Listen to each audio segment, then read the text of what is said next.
Hello, c'est HR, votre chroniqueur. Alors là, je viens de voir le film d'horreur L'Exorciste Dévotion. C'est le 6e opus de la saga Exorciste. Alors perso, je l'ai apprécié, je vais vous dire pourquoi, mais avant cela, petit pouce vers le haut, pense à la petite cloche, let's go. Vous l'avez retrouvé? Qu'est-ce que vous faisiez toutes les deux dans ce bois? Rien, on a marché, et après je sais plus. Angela, tu peux dire à ton père combien de temps tu es partie? Quelques heures peut-être. Ma puce a disparu 3 jours.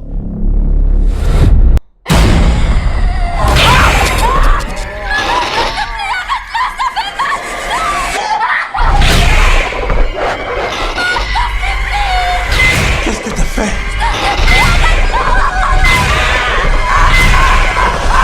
Bip, bip, bip.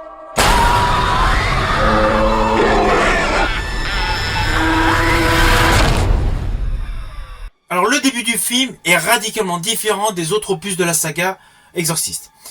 Nous n'avons pas de fouilles archéologiques, nous n'avons pas un prêtre d'entrée de jeu. Là, nous découvrons la famille Fielding qui est à Haïti. À la suite d'un accident, la mère enceinte décède. Le père Victor, du coup, doit élever sa fille seul. On les retrouve 13 ans plus tard aux États-Unis. Là, au bout de quelques minutes dans le film, on s'aperçoit que la fille Angela Fielding, avec son amie Catherine, décide d'aller dans les bois se promener. 3 jours passent, elles ont disparu, elles réapparaissent, comme par magie, on va dire, dans une grange un soir de pluie, sans avoir la moindre notion du temps et surtout aucun souvenir de ce qui s'est produit. C'est le postulat de base de ce film. Alors oui, après nous avons progressivement, à la suite de leur retour, de la possession, on ressent qu'il y a une totale infestation, jusqu'au bouquet final, classique dans cette saga, un exorcisme à la fin du film. C'est le mode opératoire classique et vous allez retrouver tous les codes attachés à cette saga. Mais le film apporte une réelle innovation en termes de scénario. Au début, le film tend plus vers un schéma classique de film de kidnapping. On est plus sur le thriller, avec la recherche des demoiselles. Après, nous allons sur le film donc de possession, le film de genre. Là, on rejoint la saga Exorciste.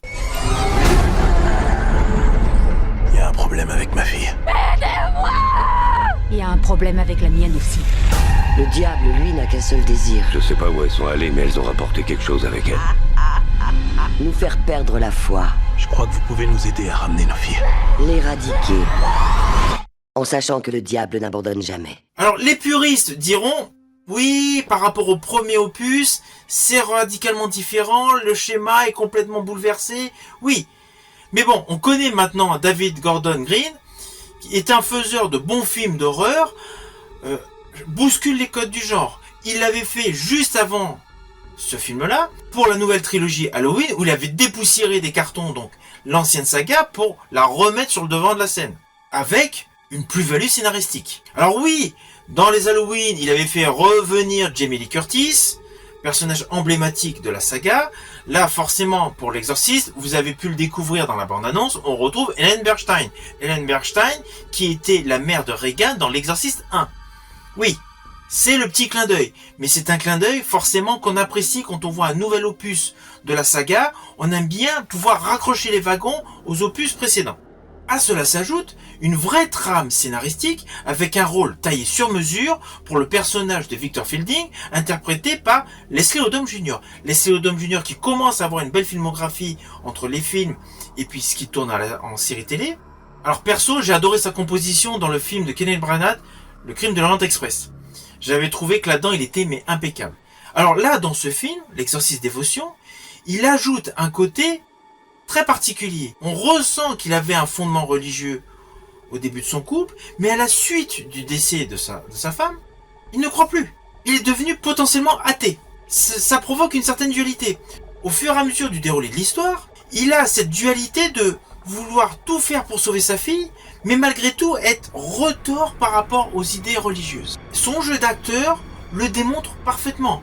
On le sent comme hyper investi de son personnage. Ce qui est un point mais excellent pour le film. L'autre chose qui est la grande innovation pour ce type de film, ce type de cette saga, c'est qu'on n'est pas rattaché à une seule religion.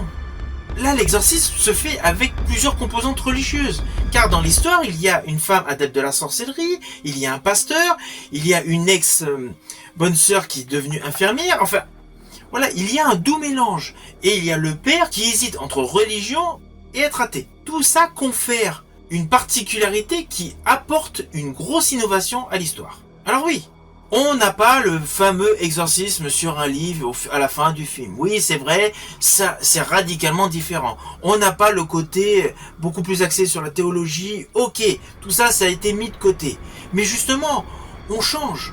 C'est un nouveau chapitre vers un nouvel horizon. C'est ce qui apporte de la fraîcheur au film.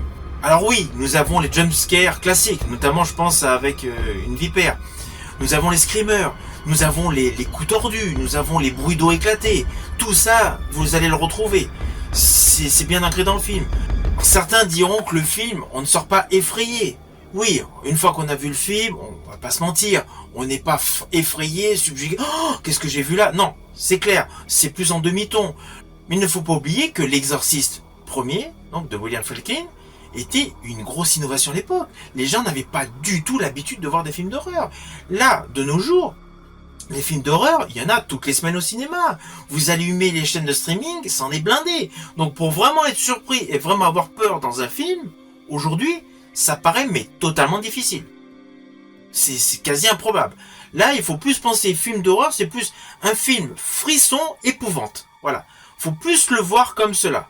Le film L'Exorciste, donc le 6e opus de cette saga, est un bon film d'épouvante. Et d'ailleurs, il est 100 fois meilleur que L'Exorciste 2, l'hérétique, avec Richard Burton. Exorcist 2, The Heretic. Il est 100 fois meilleur que L'Exorciste 3, pourtant avec George C. Scott.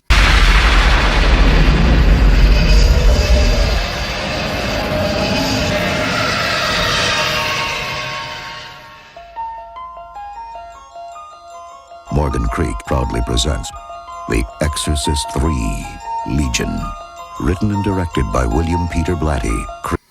Et que dire de L'Exorciste, le commencement, avec Salzgard, il est inférieur à Dévotion. He is the father of lies. He will seek to poison your mind. In the name of the Father, and of the Son, and of the Holy Ghost. Unclean spirit, I cast you out! Alors les puristes trouveront toujours quelque chose à dire. Mais ce film s'imbrique totalement dans la saga, tout en apportant une plus-value, une nouveauté, notamment sur le côté religieux et notamment sur les personnages. Les personnages, il fallait y penser, mettre deux gamines à être exorcisées en même temps. Surtout que les deux gamines ont des tempéraments différents, ont des cultures différentes et surtout ont des niveaux de vie sociale différentes. C'est ça qui est intéressant dans le film. Et puis il ne faut pas oublier une chose, c'est que l'Exorciste Dévotion, qui est là sorti au cinéma en 2023, correspond au 50e anniversaire de la saga Exorciste. Le premier était sorti en 73.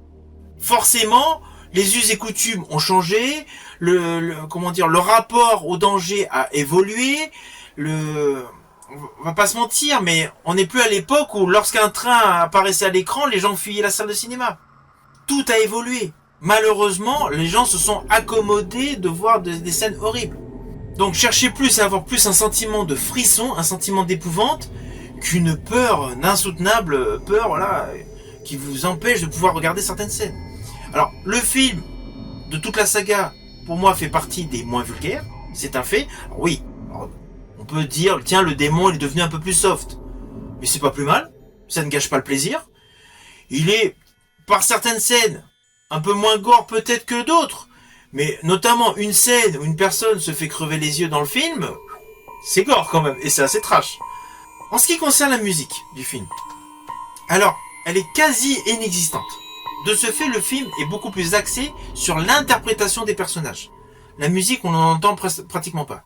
Le thème principal, forcément, vous allez l'entendre dans le film, mais au bout de plus d'une heure de film. Là, on sera plus sur des petits sons, mais vraiment en sourdine, pour accompagner les scènes. Ce qui rajoute, en un certain sens, un effet angoissant. Alors concrètement, ce film est un bon film. C'est un bon divertissement pour les amoureux de la saga Exorcist. C'est un bon chapitre, supérieur à certains opus de la saga, on va pas se mentir. Ce n'est pas le meilleur, c'est logique, le premier restera toujours le meilleur. Et je pense que ce sera jamais possible de faire mieux que le premier. Mais c'est un bon opus. Les effets spéciaux ont été bien maîtrisés. La photographie et la couleur sont parfaites. Les cadrages sont bons. Les plans rapprochés sont en adéquation avec le scénario. Le détail sur le vin dans l'église a peut-être aurait pu mériter un traitement supérieur, car on peut avoir l'hésitation sur la robe, est-ce que c'est du sang, est-ce que c'est du vin, alors qu'en fait on a une micro-scène qui pourrait dire que c'est le vin, mais voilà, c'est juste des petits détails comme ça, visuellement, qui auraient peut-être pu être prolongés, mais bon. L'ensemble est fait de très bonne facture. David Gordon Green, selon moi, a parfaitement maîtrisé son sujet. Il a remis au goût du jour donc une vieille saga. Tous les codes du genre s'y retrouvent. Et en plus, on a un superbe cliffhanger. Je ne veux pas vous spoiler, mais le cliffhanger est top. Je veux pas. Ma puce, je suis juste... Je veux pas aller en enfer. Dieu t'a joué un sale tour. Il y a 2 cœurs, ça marche? Ils battent à l'unisson. Soyez forts. Qu'est-ce que t'as fait? Une des filles va vivre et l'autre va mourir. C'est à toi de choisir.